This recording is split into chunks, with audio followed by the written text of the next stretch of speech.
Olá a todos irmãos, vamos a mais um vídeo. O tema é um tema que normalmente é tema que eu tenho abordado, tenho ouvido dúvidas de alguns irmãos, então eu procuro colocar os temas aqui. Esse em particular eu tenho ouvido algumas pessoas falar isso para mim, mas eu acredito que muitos irmãos que têm saído do sistema religioso têm ouvido falar isso mais do que eu. As pessoas que estão lá dentro falam para essas pessoas que elas estão indo contra a casa de Deus, indo contra as leis de Deus, né? Porque elas não vão mais a essas igrejas, ao sistema religioso. Então elas estão indo contra a casa de Deus, estão rejeitando, estão profanando contra essa casa e contra as leis de Deus. Mas será que esses irmãos que estão despertando, estão acordando, estão estudando as Escrituras, estão dando ouvidos ao Messias, que é a palavra do nosso Pai, será que realmente eles estão indo contra a vontade do nosso Criador? Vamos voltar um pouquinho lá atrás, vamos olhar para o discurso de Estevão, o discurso de Paulo. Eles estiveram diante dos sacerdotes, daqueles mestres da lei, aqueles escribas que se reuniam, e Estevão, ele foi acusado de pregar contra o templo e contra a lei. Veja isso lá em Atos capítulo 6, versículo 13. Veja também o contexto para você ver quem acusou Estevão disso, que foram os religiosos, que foram aqueles sacerdotes ali, mas veja a artimanha que eles usaram. Veja também que Paulo, aconteceu com ele a mesma coisa. Ele foi acusado de persuadir os homens a servir ao Criador contra a lei. Veja isso lá em Atos capítulo 21, verso 28, mas leia também o contexto. Estevão foi apedrejado e morto. Um pouquinho antes ele fala: o Criador não habita em templos construídos por mãos humanas. E ele ainda citou o profeta, né? Falando que o Criador habita no mais alto dos céus. E o profeta fala também, né? Além de que Estevão falou que ele, além de ele habitar no mais alto dos céus, ele habita no coração do contrito. Muitos não conseguem compreender. Lá em Hebreus 11, do 36 ao 38, eles não conseguem compreender, quem está no sistema religioso, que o que se está falando em Hebreus capítulo 11, em Hebreus capítulo 11 fala sobre a fé e fala sobre esses pastores, sobre esses que levaram o povo eleito, o povo santo, a ter fé. É para imitar a esses.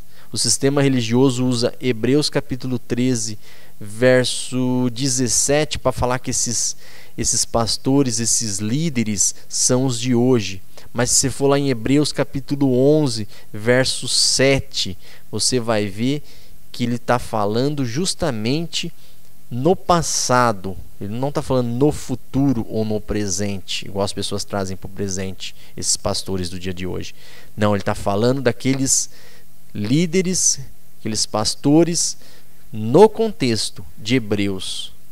Então, se você ler o livro de Hebreus, porque o livro é para ler inteiro, não é para você ler isoladamente como o sistema religioso faz. Então, você vai ver que ele está falando daqueles de Hebreus 11. Uns foram mortos, outros foram perseguidos, outros foram presos, que aconteceu com Paulo, né? Nas Escrituras não falam, na Bíblia não fala um relato se como Paulo foi morto, mas provavelmente também foi morto por esses homens, né? E muito interessante a gente entender que o sistema religioso e a política sempre andaram juntos. No caso de João Batista, lá também ele acusou Herodes lá de um erro, ele foi degolado também, foi morto também, né? E assim, da mesma forma, gente, aconteceu com o Messias. Eu vou colocar aqui até uma passagem para a gente compreender um pouquinho melhor. Atos capítulo 4, Atos capítulo 4,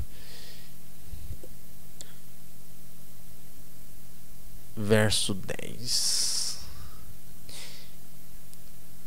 Seja conhecido de vós todos e de todo o povo de Israel, que em nome de Yahushua, o Messias, aquele a quem vós crucificaste, quem crucificaste? Esses religiosos crucificaram e continuam crucificando, porque as coisas vêm se repetindo. O judaísmo crucificava, o cristianismo continua crucificando. É a quem o soberano ressuscitou dentre os mortos. Entenderam?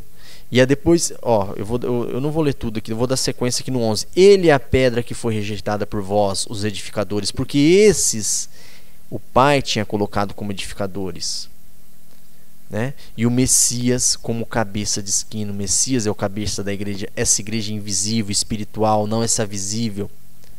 Mas aí, se você entender lá aquela parábola da vinha, quem roubou a vinha, entender por que roubou a vinha, esses que quiseram tomar o lugar do Messias roubando a vinha. E o Messias, ele jamais quis tomar a vinha, ele sempre reconheceu que essa vinha é do Pai, mas ele veio cuidar com amor, com carinho. Então, irmãos, prestem atenção do que da mesma forma que o sistema religioso fazia lá antigamente, e aquele povo a quem o Pai tinha dado autoridade para ensinar o povo de Israel, né, eles se rebelaram. Aqueles sacerdotes, aqueles mestres, eles quiseram tomar o lugar santo. Hoje continuam fazendo o sistema religioso, mas muitos têm despertado, muitos têm acordado e dado ouvidos ao Messias. Ele é a palavra do nosso Pai. Então hoje é o que o Messias disse para a mulher samaritana: eis que está chegando a hora, e é agora que os verdadeiros adoradores adorarão o Pai em espírito e em verdade. Aquele templo em Jerusalém era simbólico, hoje não tem mais um templo físico. Assim como o Messias também disse: eu vim cumprir a lei, os escritos e os profetas. O que estava lá na antiga aliança era simbólico. A lei está em nossos corações. É claro que aquela lei que foi escrita, aqueles 10 mandamentos, eles estão em vigor porque eles são eternos. Não começou lá no Horebe, eles são eternos e já está cravado em nosso interior. Então não há necessidade de que ninguém vos ensine.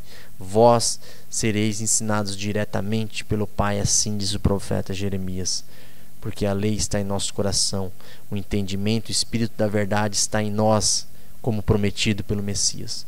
Um forte abraço a todos, irmãos, e até um próximo vídeo.